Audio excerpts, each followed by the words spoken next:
The Island Corridor Foundation is already thinking about expansion after yesterday's announcement of E&N rail funding. It would like to see trains hauling not just people but cargo on the rail line between Parksville and Port Alberni. CTV's Jet Bazzi reports.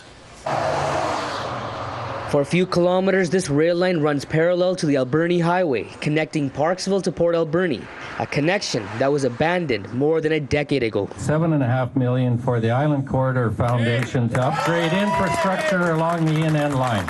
Tuesday's E&N federal funding announcement shed a glimmer of hope on this unused track. The best thing is the federal government recognizes there's a rail line on Vancouver Island, and this is part of that rail line.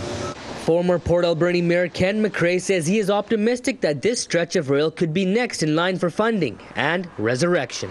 This was the last line to use, so it's probably in better shape. It's the last one to have heavy traffic, but we know we got issues with trussels, so that's one of the first things we're going to have to do. The historic Port Alberni train station is owned by Catalyst Paper.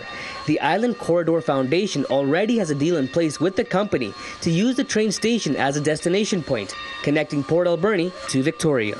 Well, the best thing about rail is for tourist trade. So you'll be able to take this rail line from Victoria into Port Alberni, take a cruise ship down the Alberni Canal, and go back again to Victoria. City Councillor Rob Cole loves the idea. He is already seeing dollar signs.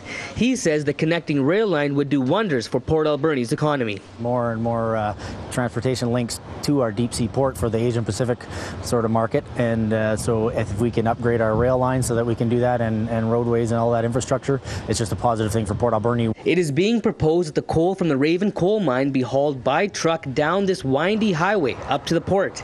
Rob feels that shipping the coal via rail could ease congestion off the highway and increase the port's activity. And of course, there's lots of push for us as an Asian Pacific port to maybe start taking some of the load off the Vancouver terminals. We're one day closer to Asia, so then if we can up that rail line, so long-term growth as well.